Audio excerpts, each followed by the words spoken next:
नमस्कार। आज हम एक बड़े अजीब धोखे की बात करने वाले हैं।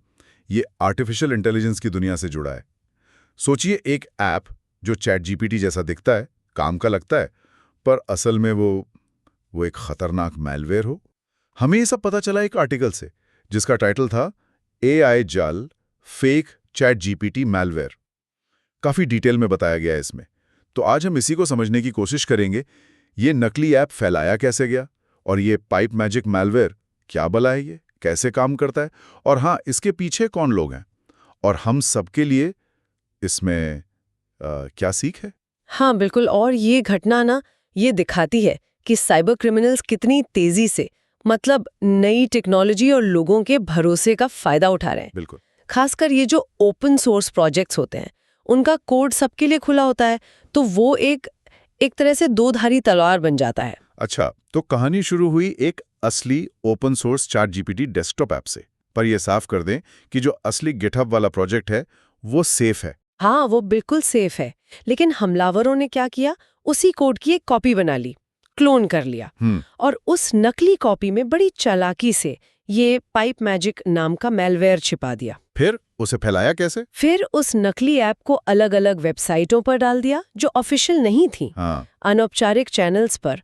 और बस जिन लोगों ने भरोसा करके डाउनलोड कर लिया, उनके सिस्टम में ये बैकडोर चुपके से इंस्टॉल हो गया, उन्हें पता भी नहीं चला। ये जो पाइप मैजिक मैलवेयर है, मैंने सुना ये आम वायरस जैसा नहीं है, कुछ अलग है इसमें। हाँ, आपने सही सुना। ये ट्रेडिशनल मैलवेयर से काफी अलग है। इसका डिजाइन मॉड्यूलर है। मॉड्यूलर मतलब ये कि इसके सारे खतरनाक हिस्से एक साथ नहीं होते। ये लेगो ब्लॉक्स की तरह है। हमलावर अपनी ज़रूरत के हिसाब से अलग अलग मॉड्यूल एक्टिवेट कर सकता है। जैसे जासूसी करनी है तो उसका मॉड्यूल, डेटा चुराना है तो उसका, सिस्टम पर पूरा कंट्रोल लेना है तो उसका। इसे पकड़ में आना मुश्किल हो जाता है। अच्छा। और छिपने के तरीके भी इसके बड़े एडवांस्ड हैं। ये एन्क्रिप्टेड नेम पाइप्स यूज़ करता है। ये सिस्टम के अंदर छुपे हुए कम्युनिकेशन चैनल जैसे होते हैं, और ज़्यादातर काम ये मेमोरी में ही करता है। फाइलों में कोई निशान नहीं छोड़ता, तो एंटीवायरस को चकमा देना आसान हो जाता है। बाप रे। एक और चीज़, ये सीधे अपने कमांड एंड कंट्रोल सर्वर से लगातार बात नहीं करता। ये ज़्यादा सिक्योर, एन्क्रिप्टेड वेब सॉकेट जैसे चैनल बनाता है।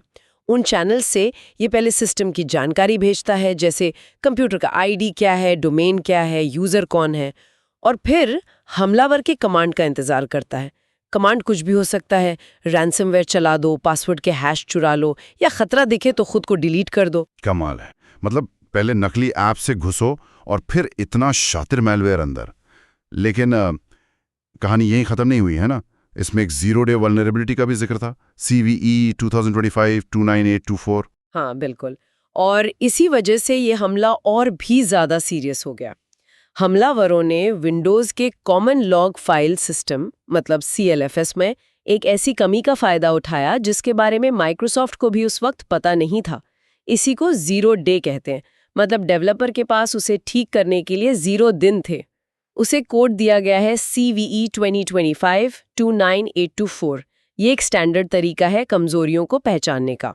तो इस 0 डे का इस्तेमाल कैसे किया उन्होंने? इसका इस्तेमाल किया सिस्टम में अपने अधिकार बढ़ाने के लिए। प्रिविलेज एस्केलेशन कहते हैं इसे।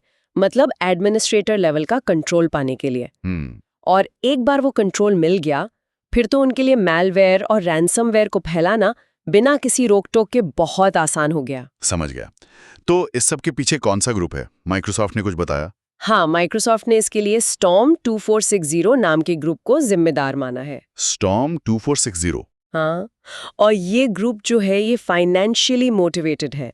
इनका मकसद पैसा कमाना है, कोई जासूसी या सरकारी तोड़फोड़ वाला मामला नहीं। इन्होंने America, Europe, south America, middle east कई जगह अटैक किए हैं। खास तौर पर फाइनेंशियल सर्विसेज और रियल एस्टेट कंपनियों को टारगेट किया है।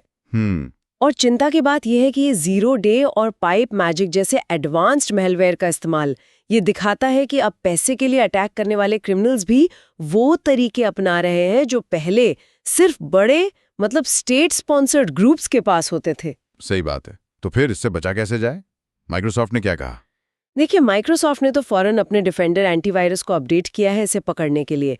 और उन्होंने सभी ऑर्गेनाइजेशंस को यही सलाह दी है कि भाई अपने सिस्टम्स को रेगुलरली चेक करो, सारे सॉफ्टवेयर अपडेटेड रखो, खासकर सिक्योरिटी पैच आते ही लगाओ, और इस बात पर सख्ती बरतो कि आपके कर्मचारी सॉफ्टवेयर डाउनलोड कहाँ से कर रहे हैं। सोर्स वेरीफाई करना बहुत जरूरी है। तो मतलब असली सबक क्या निकला इससे? सबसे बड़ी सीख?